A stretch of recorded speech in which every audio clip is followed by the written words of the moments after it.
All right, so welcome to the first episode of Fearless Fundraising, a podcast for founders to understand the game of fundraising with insights, stories, and strategies shared by investors, thought leaders, and founders who have successfully raised capital. I'm your host, Jamal Ahmed Khan, founder of Stellar Consultancy, a cap raising advisory firm with operations in North America and GCC. Today, I have a very special guest, someone who I've been following for a very, very long time, and someone whom I chatted, I believe, 12 to 15 months back. And the first thing that this person said is that whenever you need anything, any insights, any strategies, you just let me know. So while I was thinking about launching this podcast, Dr. Ankur's name just popped into my head. And then, I reached out to him.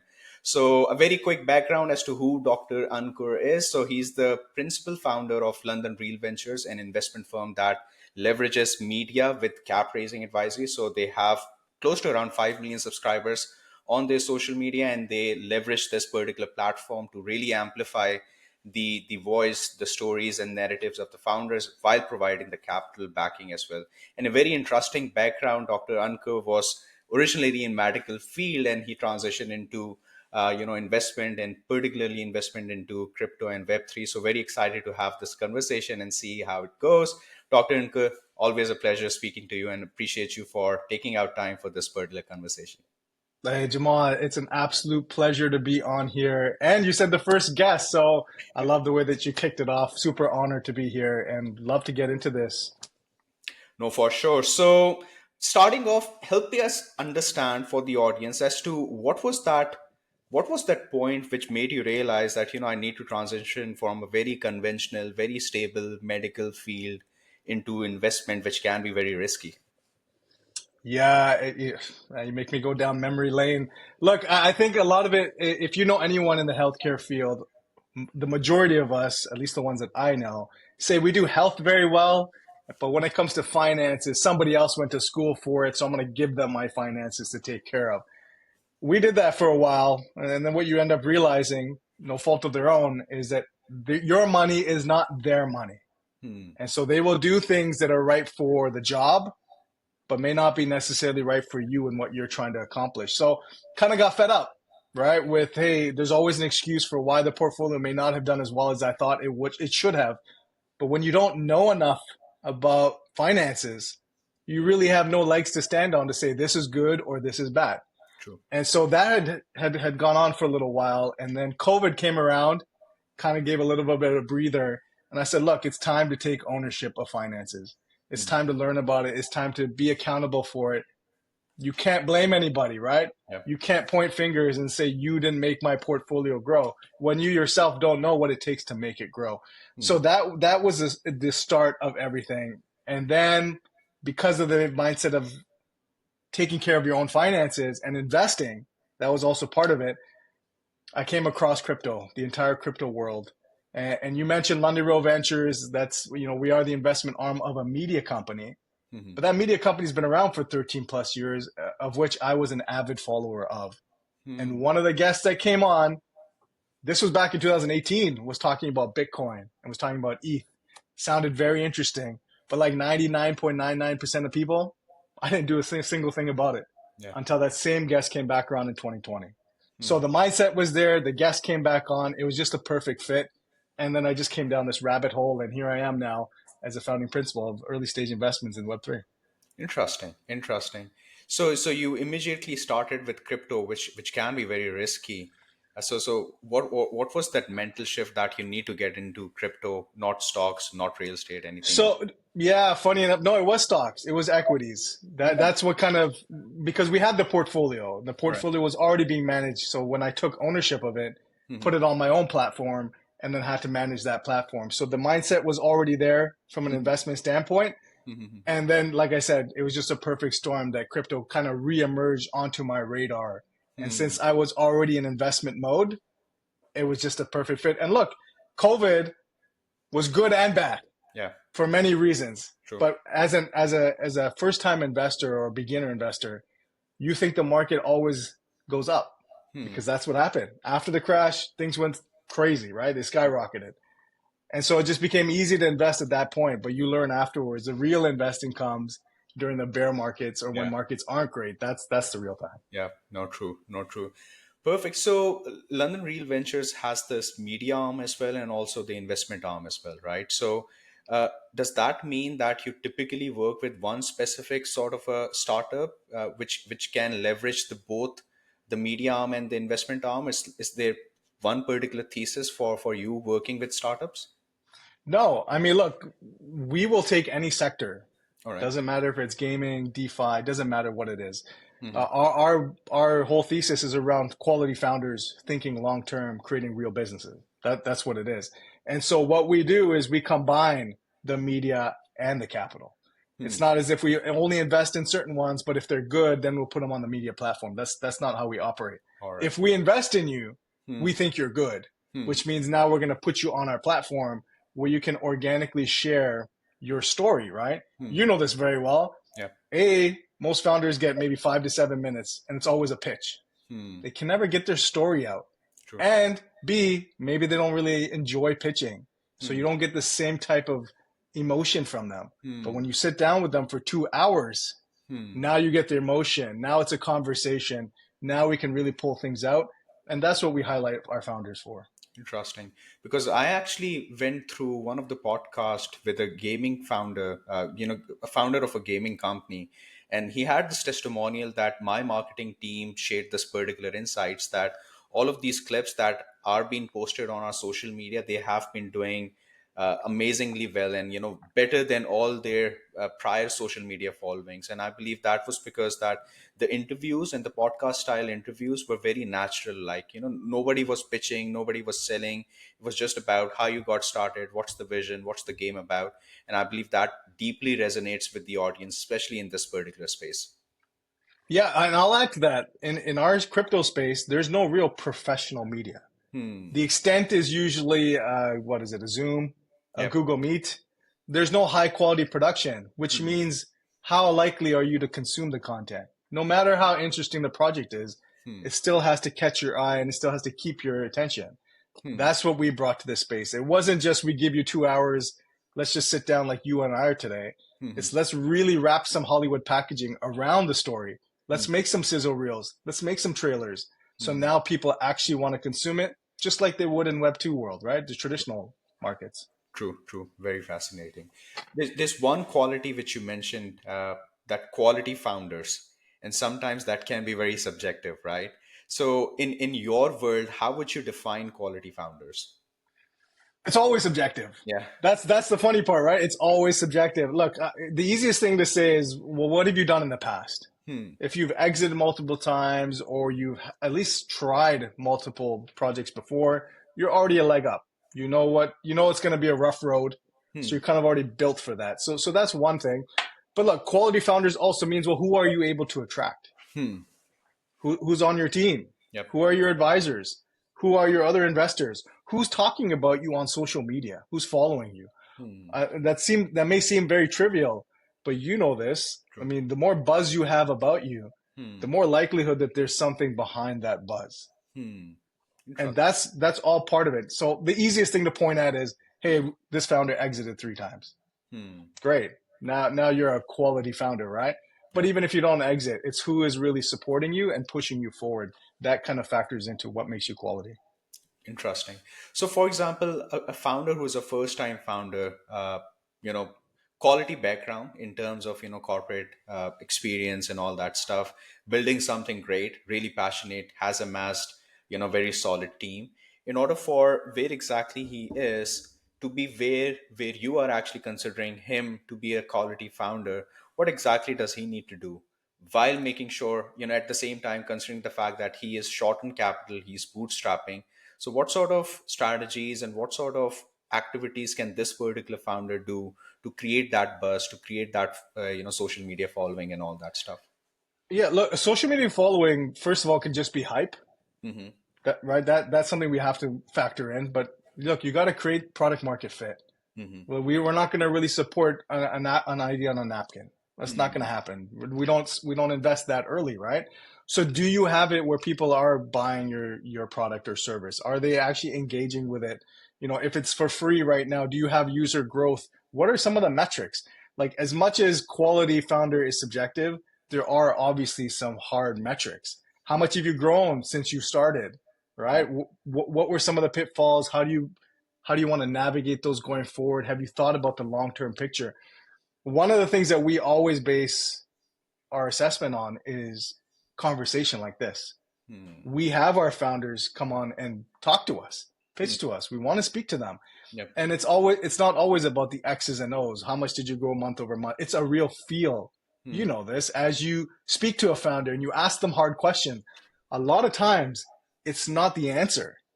It's what was their response to the question? Hmm. You know, are they defensive? Do they take things personal? Those are some of the kind of inner mechanics you get on the mindset of a founder, and that can lead you down a path of funding, even though you may not have the metrics of Hmm. someone who's exited 3 times prior. True, true, true. And I personally have seen that most of the technical founders, someone with a very technical sort of a background, really struggle with having these sort of communications and these sort of conversations. Uh, what I've seen is that most of these conversations are around the product, the technology, rather than explaining and rather than talking about the story, the vision, the passion. Yeah, look, I think for founders, you got to know your audience Hmm. because there are some very technical investors. Hmm. They're tired of hearing the story. Yeah. They're like, okay, well, show me what's under the hood, right? So perfect. You got to do your research beforehand. That's Hmm. one. Hmm. Two, you have to read the room. If Hmm. I thought you were technical and we get to Q&A and you're asking me about, well, what's my go-to-market strategy? What's my story behind, I'm not asking you about technical things. I should kind of dive more here, Hmm. right? So I'll say this. It comes down to founders not taking the pitch process Hmm. as serious as their business, Hmm. right? All they think about is, man, when this raise is done, I can't wait so I can go back to doing my real business. Yeah.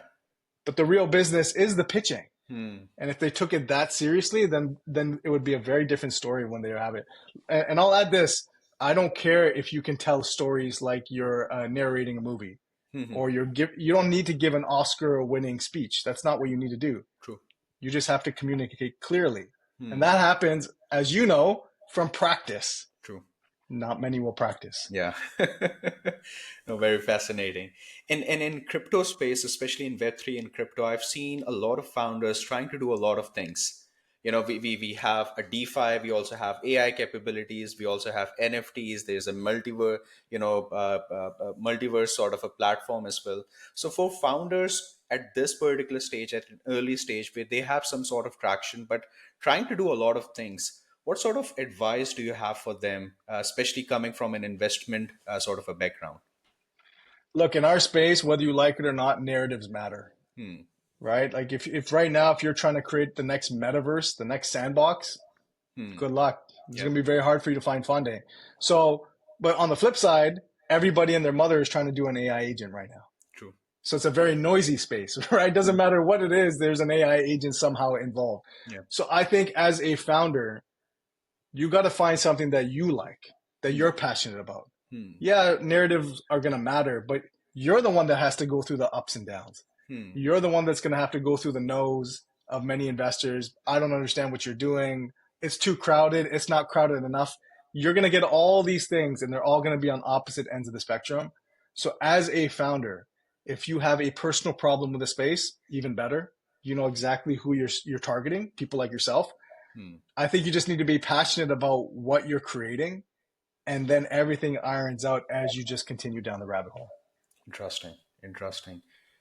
Perfect. And when it comes to the founders, and I know I'm talking a lot about founders because this is really really valuable for them as to because I've been talking to a lot of founders. Most of them are trying to do five different things. They started back in 2020 when multiverse and NFTs were on the hype. They have that component, and now they are transitioning into 2025. They also have an AI component. So a lot of things going around, and what we talk to founders is that you really need to simplify to amplify, right? See what is working in the landscape, see what is resonating with the investors, and then stick to it. And then perhaps you can show in the roadmap that yes, these are the other things that we plan to do, but right now the focus is on towards this one particular thing or these two particular things, rather than focusing on five different things at the same time. Simplifying is going to make your pitch that much easier too, right? Yeah. The biggest trap that you see founders get into is they know their narrative is hot. Hmm. They haven't contemplated what it's going to look like with their project, but they mention it. Hmm. And now the investor is going to ask you second, third layer type questions, and they're going to see that you have no idea what you're talking about. And Hmm. that's a big strike against you, even though maybe it is in your roadmap down the road or in your thoughts. Don't bring it up Hmm. if it's a talking point that you can't answer very well on. Hmm. So I agree with you. Be simple, good for the product, even better for your pitch. True, true, true.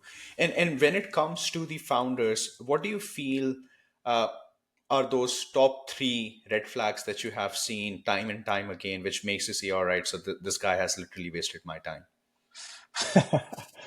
Wow, top three. Okay, I won't put it in any particular order, Hmm. but I will say someone who jumps from project to project relatively quickly.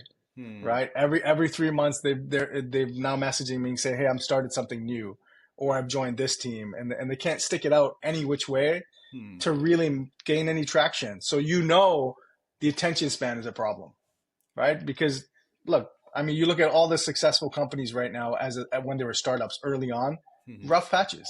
True. So if I know that you're just going to jump in 3 months, I'm not going to really reach out to you. So that's or follow you along. Hmm. So that's number one. Number two is you can't attract anybody to you. Doesn't have to be an investor, but what's your team look like? Hmm. Right? One of the biggest things with a founder is, can you sell your story, your vision enough where people want to join you? Hmm. Now, a lot of founders say, well, when I raise money, then I'll do it. No, no, no. It comes before that. Hmm. Can you attract the right talent based on your vision and you as the founder? Money's not going to solve that problem. Money's going to make it worse. True. So I'll say that's number two. And number three, a lot of it is demeanor. Hmm. What is it like when we speak? I mentioned earlier, do you take things personal? I love the founders where we say we're going to pass and they stay in touch with me, they follow up, and they ask for real feedback. Hmm. How do I make this better? How do I grow? Whether it's my pitch or my product, whatever it may be. So if you can't do that, and the first time you hear something that doesn't align with what you're thinking and you take it personal, that's a big red flag for me. Hmm. Interesting. And given the fact that you have invested in companies like Story Protocol and a couple of others, what was something different about them? Apart from the traction and the hype and the founders, something that really resonated with you. Big vision. Big What are you vision. tackling? Hmm. Right? I mean, there's a difference between an investor who just wants to get on a cap table to make quick money Hmm. versus I want to be in something that I know without me, maybe this wouldn't exist. And maybe the dent that this project is going to make in the world wouldn't happen without me. Hmm. That's one of the things that we look for is how exciting is it? Great. That's the hype part. But long term, how much of an impact is it going to make? Hmm. That's really what we're looking for.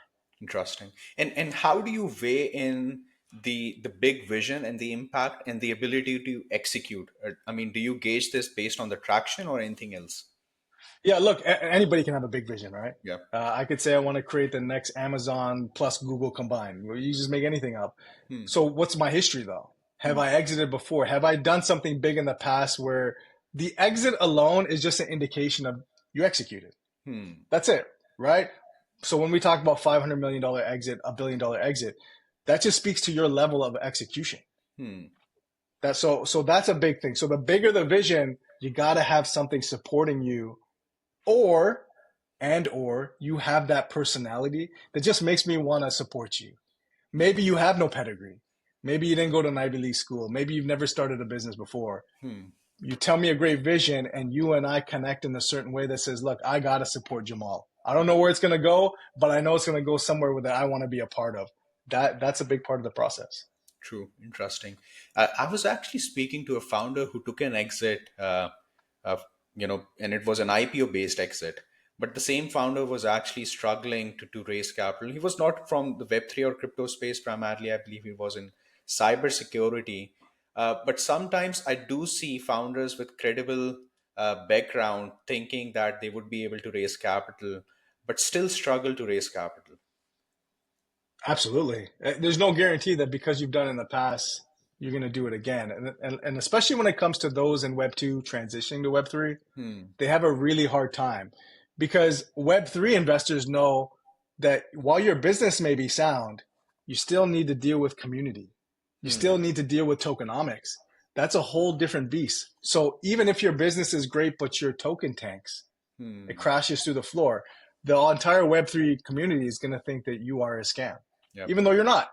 Hmm. So I think that that's a very big hurdle for those coming into Web3 who've already been successful, Hmm. is they just kind of have a, I won't say arrogance, but it is borderline arrogance, right? That, hey, we've done this before here, Hmm. so this is a no-brainer. It's very easy. And I think that's where they get trapped a lot of times. So True. you can have a successful exit before and still have a lot of hard times trying to raise capital in this space, 100%.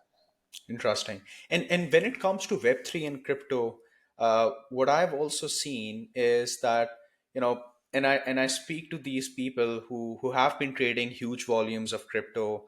They have been managing portfolios as well. Someone who and they have their own Discord and Telegram community and all that stuff. But the big thing, and now they are building a platform, right? So they were individual Web3 and crypto investors.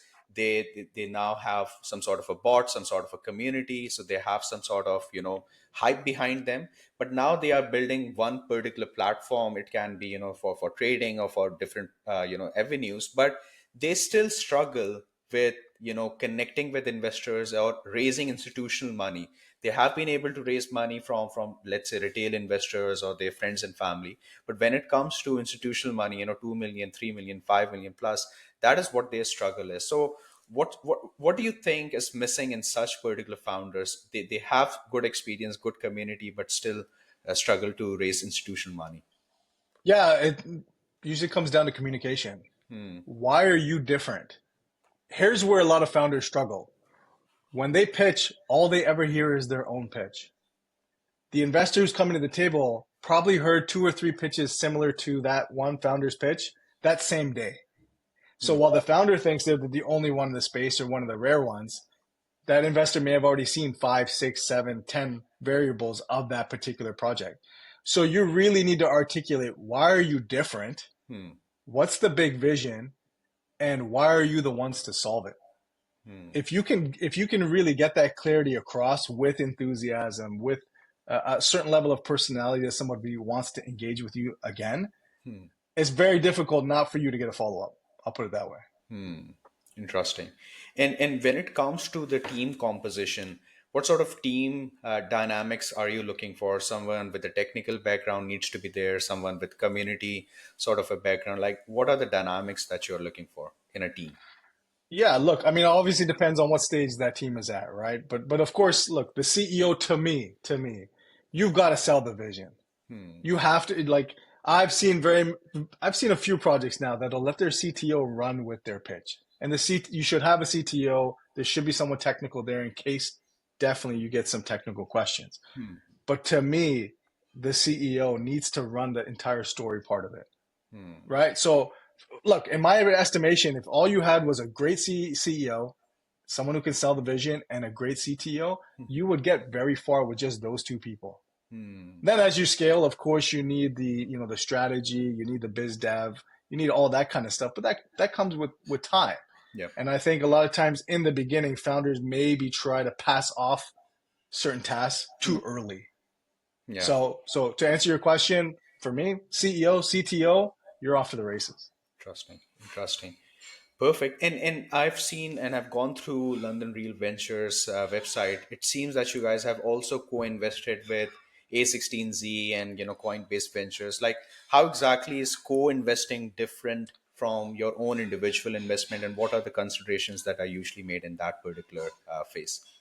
Yeah, look, I mean, co-investing is it's just a term meaning that everybody kind of is on the same cap table. That's Hmm. what ends up happening, right?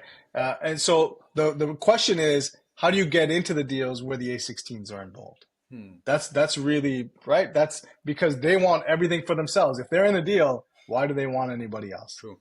Right. And so really and maybe we'll shift that question a little bit to some VCs, right? What's the value add that you bring to the table Hmm. that will let you get into a cap table? Maybe that where you're not spending $1 million or Hmm. anything like that. So there are certain riskier plays that I would say that maybe London Real Ventures would want to do on our own. Hmm. But when you come to the big boys at the table, That's because of all the things that we talked about. The founder has traction, the founder has exited, the founder has a big vision, and the founder has clearly defined why they're the ones that are most likely to win, even though it's not a guarantee. Hmm. So co-investing is great, but it's hard to get into those deals. Yeah. True. And especially when it comes to investors like A16Zs, and I believe the due diligence process would also be more granular and more, uptight in comparison to the other investment spaces. 100%. And we love those, right? Hmm. The more that we have those types of entities involved, the more the due diligence has done, like you said, to the granular levels. That's what we love to see. Hmm. Hmm. Interesting. So let's say if the founder has all the qualities which you mentioned, the project is good, the hype is good. How do you further evaluate? Like, what sort of stages does the founder goes with you up to the point where you're actually writing them a check? Yeah, well, we always do background checks. We always look at what other investors are involved. Hmm. I think here's what I want to make clear to founders listening right now. You will not get a check off of one call. Yeah. I think a lot of times they pitch as if, oh my God, it's a good pitch. Here you go. Here's some money. It does never works that way, right? Yeah. You're at bare minimum, I'm going to speak to colleagues within my entity, Hmm. but more often than not, I'm speaking to other investors Hmm. who have spoken to you, who've invested in you maybe previous rounds, Hmm. followed on with you now. I want to know why they're excited. I want to know what their red flags are, what their hesitancy is. If someone invested in you in your previous round, why didn't they follow up in this round? Hmm. So there's going to be more questions that are based off of people who've been with you before and with people who've said no to you before. Hmm. Why'd you say no? What would you say now? So if founders just understood that there's always a conversation to be had offline from investor to investor.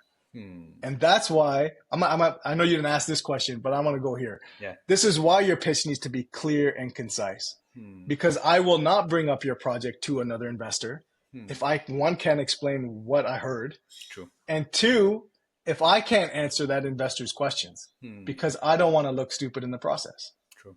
So if a founder makes it clear and concise, I'm more likely to share it, but I'm definitely going to share it in order to get it to the next step for an investment. Interesting. Very interesting. So there are a lot of moving parts apart from just having a conversation, apparently, which founders are not even aware of as to what sort of due diligence has been going on behind the scenes.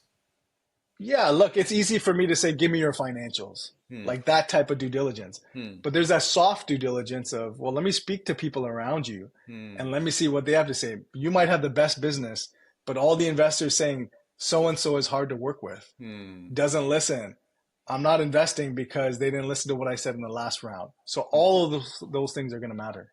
True, true. And I actually came across one particular, I believe it was a book or someone's blog where it actually mentioned that if you don't have a good investor relationship system or a process, then oftentimes if the investors are kept in dark during your seed stage, most of the times they won't even invest in Series A because there was no communication, there was no clarity, there was no transparency in the operations, and they were not being updated. So that quite resonates with what I've read through as well. 100%. Communication is everything, Hmm. both when you get a no, but even more so maybe when you get a yes. Hmm. Right. And I think both sides do it, right? Yeah. Investors fall off the cliff. They don't ever talk to their portfolio company again. And then the founder's like, phew, I'm done my round. I don't need to speak to any investors now anymore either. And that becomes problematic now for your next round because you are starting from scratch again. True. Right. True. So what you said makes absolute sense. Perfect. So in 2025 and beyond, with crypto and Web3 gaining new heights and gaining new hypes as well, what are the areas and what are the narratives apart from AI agents that are under your radar, and you're looking for more and more businesses, more and more founders to be working in those areas, and then come back to you for having these conversations. Yeah. Look, I will say one that is very difficult. I'll start there. What's difficult Hmm. is SocialFi. Hmm. It's very difficult to say we're creating the next social media, the next Facebook, the next Google that's now decentralized. Hmm. Great concept, love everything about it, but how do you get people to actually transition? Hmm. That's the hard part, right? So I'll start there. I think gaming is slept on. Hmm. I think gaming had a nice run and then everybody forgot about it and now they hate it. I Hmm. think that will come back. We're gonna see definitely in there.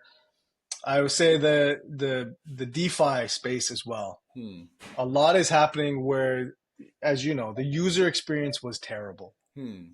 People love all of the benefits of DeFi, but have no idea how to access it. It's a pain in the butt, True. right? And so I'm seeing a lot of changes there about how do we make it easy for my mom to Hmm. come aboard, one click, get some yield. So I think we're going to see a lot of transition there. So Hmm. DeFi, gaming, and me personally, I'm a fan of the Bitcoin ecosystem. I love it. Hmm. I Hmm. think there's going to be a lot of innovations coming out there Hmm. as well. Hmm. All right, perfect. And what are the avenues or what are the areas where you feel that, like it's a lost case? No need for founders to actually work in these areas. Listen, look, I think if I say there's a lost case, you should probably work there, right? Yeah. Because that's where the trend is going to catch up to you. Hmm. And I think right now, too many are following in, well, what's hype now? What's hype now? Hmm. Right? Everyone thought NFTs were dead Hmm. and they had a massive resurgence, right? Nobody cared for DeFi in 2021 and it had a crazy boom. Hmm. Ordinal's runes, you can go down the list. Even when AI agents started, nobody cared for them. So, look, I will never say that a space is wasted. Hmm. I will say what's hard to invest in is metaverse related. Yeah. Hey, we're just buy some land. Hmm. That I think is gone. Whether you're a game, whether you're a business entity, B2B, if Hmm. all you're saying is buy some land here and this is where brands are going to come, I think you're going to have a really hard time. Yeah. Yeah. No, for sure. For sure. Perfect. So what sort of advice would you have for founder who's actually listening to you and who is planning to raise capital but has absolutely no idea how to raise capital? Practice and don't use your investors as practice. Hmm. That's going to happen organically. Hmm. But what happens is a lot of founders say, I want to work with the Animokas. I would love to pitch in front of Pantera. Hmm. But you're not ready. And when you get there, you burn that bridge and they will never talk to you again. True. It's a one shot deal. So I will say, take the pitch process seriously Hmm. because no matter how good your product is, if nobody knows about it, it does not matter. Hmm. So practice by yourself, practice with other people, and practice with people who are going to give you real feedback. Hmm. Not people who are just going to say, hey, Jamal, you did a great job. Or the flip side is no matter what you do, they're going to say you did a terrible job. Hmm. You got to find people who are going to give you real feedback and then go out and research your investors before speaking to them. Too many founders are hearing too many no's because they're speaking to the wrong investor in the first place. True. They don't know the portfolio. Are you a competitor? Do they not invest in your type of project anyway? So that's if any founder right now is listening, fundraising or otherwise, please pay attention to your pitch. Hmm. Please put focus and emphasis on your pitch and definitely practice your pitch. Interesting. And when you say pitch, like in what is the ideal structure? And I know this can vary, but in a typical pitch, what exactly do you want to learn about the founder and its business? Well, first of all, I want you to have energy. Hmm. It sounds so trivial, right? Energy, who cares? Yeah. Very few will ever show you energy at all. Hmm. So just having that alone, even if your numbers aren't the greatest, if you fumble, you stumble, you are still going to be remembered. Hmm. And I think that's really here at high level. This is what I want every founder to understand. Hmm. Your goal is to be memorable for 24 hours. Hmm. That's it. I will see 10 pitches a day. Will I remember you tomorrow? I'm not going to remember 95% of the things that you said. That's for sure. Yeah. But do I remember Jamal? Hmm. So I would say research is one thing, practice is another thing, but you got to bring that. Why did you become a founder in the first place? Hmm. That vibe, that resilience, that determination, that grit. I need that to come out Hmm. because I speak to people who are just bland and normal all day long. True. Set yourself apart. So I don't know if I answered your question there, but look, I'll say this. In your pitch, I would say 85% is structured. Hmm. Know what you want to say. Sprinkle in your story, sprinkle in a few numbers, sprinkle in the big vision and why you're the ones to solve it. Hmm. But leave 15% to play. Hmm. Leave 15% to Q&A. You've probably seen this. True. 30-minute pitch.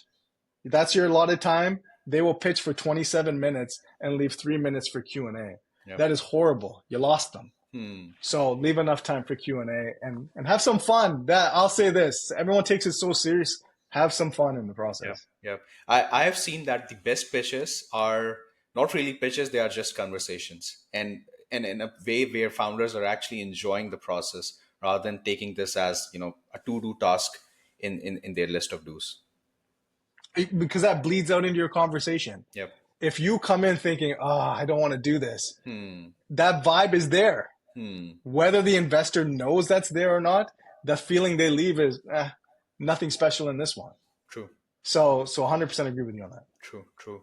I've got a lot of questions, but I will ask the last question is from an investor's point of view. So let's say if someone has been investing, but someone wants to get into Web3 and crypto investment, someone like, and follow paths just like you have followed, what's the ideal route for that particular person? Get involved. Mm-hmm. Get involved. A lot of people will follow what they listen to in terms of content on YouTube or whatnot, and everything is passive, Hmm. right? I'll throw some money here. I think buy some Bitcoin. Not financial advice, of course, but I think if you get your toes wet, your feet wet, Hmm. you start to understand why this is such a space with so much admiration. So Hmm. just from a personal level of, look, you can read every book in the world. Hmm. You're not going to know until you have some skin in the game. So I'll say start there and then really start to follow projects and try to get involved. Hmm. Yep. And that way the investment part of it just comes organically. And just a small follow-up question around that. How do they follow the projects? Like how do they know that it's a quality project rather than a project with an imminent, rug pull coming up? Yeah, look, you got to see the history of that project, right? Hmm. Like you can get involved with 10 projects. Hmm. If they're rug pulls, they're not going to last for 3 months, 6 months. Hmm. Hmm. So I'm glad you asked that because the next part is have a long-term mindset. Hmm. Don't try and do everything in 3 months. Hmm. Make the most money, make the most relationships, be the next content creator that has 2 million followers. Like none of that. Hmm. Play the long game and things you start to see patterns Hmm. and you start to see who's real in the space and who's not. And so I would say Twitter's a great place or X is a great place to start following projects, Hmm. really see the history of what they're doing, Hmm. and then just kind of jump into discords and things like that. And you do the same thing with investors. Investors are always looking for someone to help them, whether it's for deal flow, Hmm. whether it's for connections. If you can be that person that facilitates some of that, Hmm. already you're getting in the driver's seat. Perfect. Awesome. So many valuable insights and a lot of value shared over here. But I do appreciate the time, the effort. I believe uh, you really embody, when you say that the founders need to have energy, I believe you have that energy. And that is why, you expect that particular energy and the level of effort from someone else who is actually speaking to you. I hope I was able to resonate the same amount of energy over here. But I really I love it. I Thank really you. appreciate that. Thank you so much, Dr. Ankur. I hope this episode would be instrumental for founders who are trying to raise capital and also a couple of strategies for the other investors as well. Thank you so much, and we'll chat very soon. Have a good one. Thank you, Jamal.